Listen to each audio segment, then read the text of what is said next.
Բարև ձեզ, եթերում օրվա ամփոփումն է, ձեզ հետ է Արփինե Նավասարդյանը։ 19:00 դրությամբ առանձնացրել ենք հետևյալ լուրերը։ Հակակոռուպցիոն դատարանը 30 օրով երկարացրել է բարերար Սամվել Կարապետյանի կալանքի ժամկետը, այս մասին հայտնում են նրա փաստաբանները։ Դատարանը 2 օր քննությունից հետո այսօր գիշերն է հեռացել առանձին սենյակ որոշում կայացնելու։ Քննչական կոմիտեն միջնորդել էր 2 ամիս ժամկետով երկարացնել Կարապետյանի խափանման միջոցը, բայց դատարանը փաստորեն 1 ամսով է բավարարել։ Հիշեցնենք, որ 2025 թվականի հունիսի 17-ից Սամվել Կարապետյանը գտնվում է անազատության մեջ այն բանից հետո, երբ նա հրապարակային աջակցություն հայտնեց հայ առաքելական եկեղեցուն։ Քննչական կոմիտեում գտնվող գործի շրջանակներում նրան մեղադրվում է իշխանությունը զավթելու, հրապարակային կոչ հնչեցնելու եւ փողերի լվացման համար։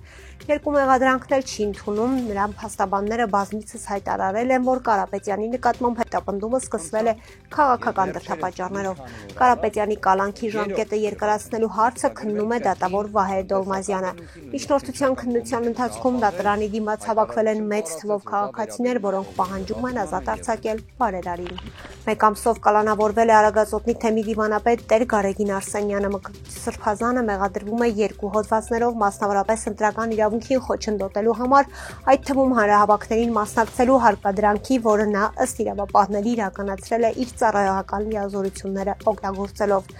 2 հոդվածով են մեղադրում, ասում են ապօրինի հավաքներին հարկադրել եք, որպեսզի մասնակցեն իշխանական կամ ծառայողական լիազորություններն օգտագործելով, բայց դա չի վերաբերվում մասնավոր անձին, դա ուղղակի չի վերաբերվում։ Ավելին, այդ հարկադրանքի փաստն էլ չկա, ուղղակի չկա, նույնիսկ Տեր Արամի ցուցմունքների մեջ չկա, որ ինձ հարկադրել է եւ այլն նման բաներ չկա։ Այս տեսակետից չկա ընդհանրապես հանցագործություն, ասաց փաստաբան Արա Զոհրաբյանը։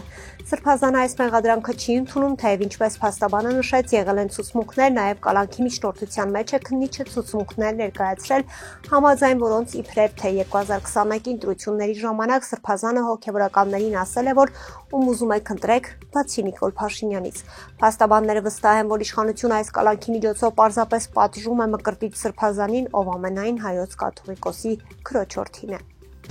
Մյուս հոգևորականները բոլորը ազատ են արձակված, ըսկն չեն ձեռք բերել մեղադրալի կարգավիճակ, վկայի կարգավիճակով ավարտվել է։ Նիկոլ Փաշինյանը կառավարության այսօրվա նիստից հետո լրագրողների հետ զրույցում վստահեցրել է, որ իր կողմից հայ առաքելական եկեղեցու վրա հարձակում չկա։ Նախ սկսենք նրանից, որ իմ կողմից հայ առաքելական եկեղեցու վրա հարձակում չկա։ Ես ուզում եմ մենք արձանագրենք հետևյալը։ Ուրեմն Հայաստանյաց առաքելական Սուրբ եկեղեցու թղթերում որևէ տեղ գրած չի, որ կաթողիկոսի պաշտոնում գտնվող անձը եւ եկեղեցին նույնական է։ Որևէ տեղ գրված չի, որ եպիսկոպոսը եւ եկեղեցին նույնական են։ Հայաստանյաց առաքելական եկեղեցու պատմության մեջ եղել են մի շարք, եթե ոչ բազմաթիվ դեպքեր, երբ օրինակ կաթողիկոսը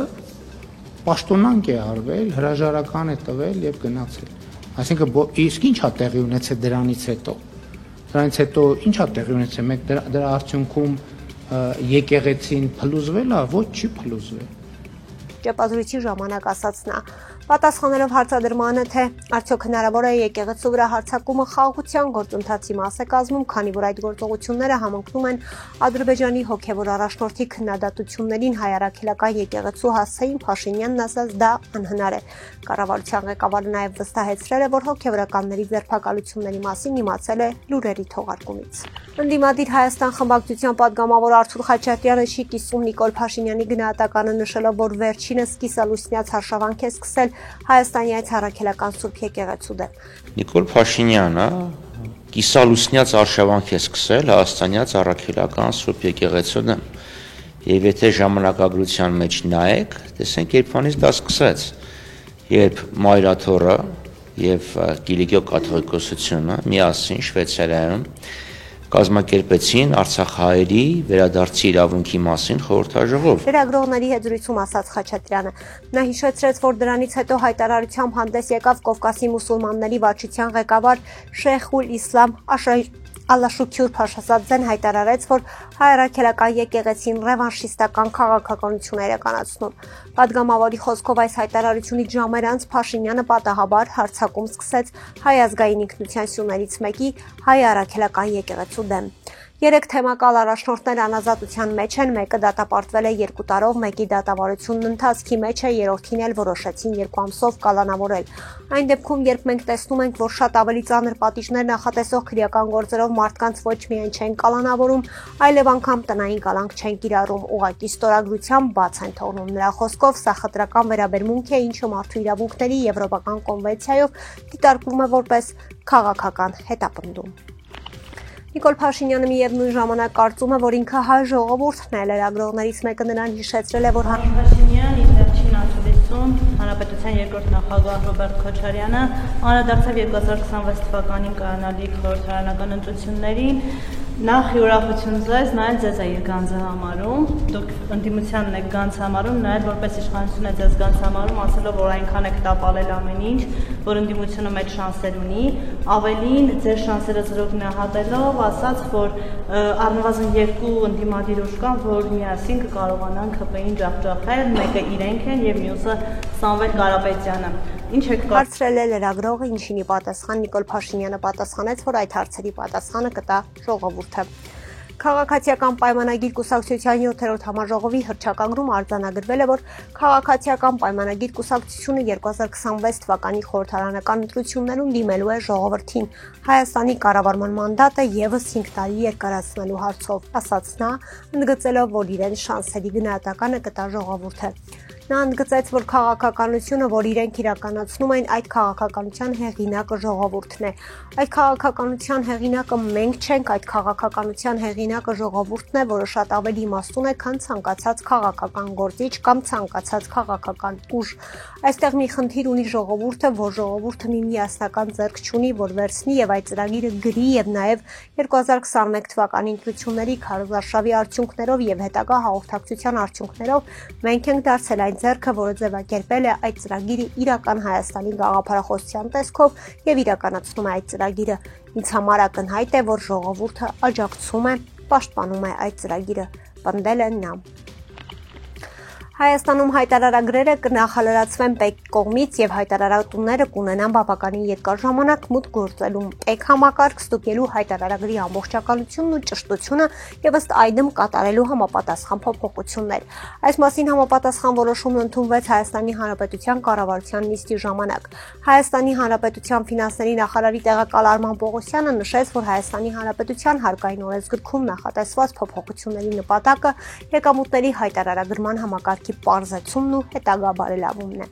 Եթե հայտարարագրում չկա փոփոխություններ կատարելու անհրաժեշտություն, ապա հայտարարագիր ներկայացնելու վերջնաժամկետին, որը կանոնի համաձայն հաշվետու տարվան հաջորդող տարվա հուլիսի 1-ն է, հայտարարագիրը կհամարվի լրացված։ Իդեպ այս եւ եկող տարվա անցումային շրջանի համար ունենք բավականին շատ ժամանակահատված, դա նոյեմբերի 1-ն է։ Միաժամանակ վարչական իրավախախտումների մասին Հայաստանի Հանրապետության օրենսգրքից կհանվի հայտարարագիրը սահմանված ժամկետում չներկայացնելու դեպքում նախատեսված պատասխանատվության միջոցը, որն առաջին դեպքում նախազգուշացում էր ապատուգանք, հայտարարեց նա, նշելով, որ եթե քաղաքացին ուզում է հետ ստանալ առողջապահական եւ կրթության գծով սոցիալական ծախսերը, ապա անպայման պետք է գրանցվի ՊԵԿ համակարգում եւ էլեկտրոնային ստորագրությամբ վավերացնի հայտարարագիրը։ Նա նաև տեղեկացրեց, որ հայտարարագրման ենթակա չեն լինի ներգրավված միջոցները, փոխառությունները, վարկերը, օվերդրաֆտները, ընտանիքի անդամների միջև չհարկվող եկամուտները, կենցաղային ծախսերի համար փոխանցումները եւս չեն հայտարարագրվի։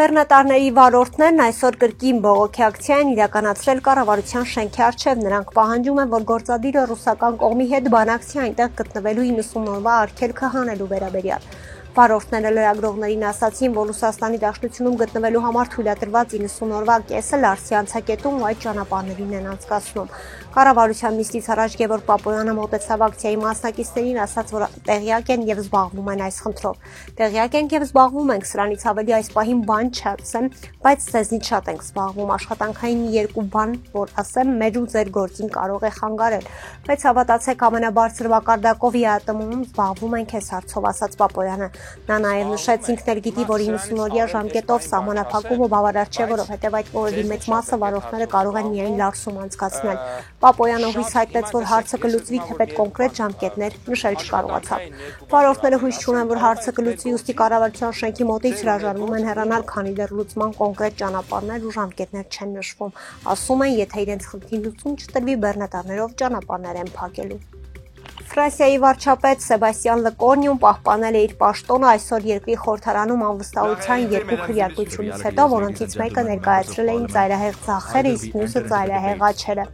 Մարին Լեպենի գլխավորած աջակողմյան ուժի ներկայացրած առաջարկին կողմ քվեարկեցին 577 падգամավորներից միայն 144-ը։ Ծայրահեղ ձախերի նախաձեռնած անվստահության գործընթացի համար էլ 18 ձայն չհերիքեց։ Ֆրանսիայի օրենսդիրները կառավարության ղեկավարի հետագա պաշտոնավարման հարցով իրենց դիրքորոշումը մեղմեցին այն բանից հետո, երբ Լեկորնյուն խոստացավ չեղարկել կեսաթոշակային բարեփոխումները։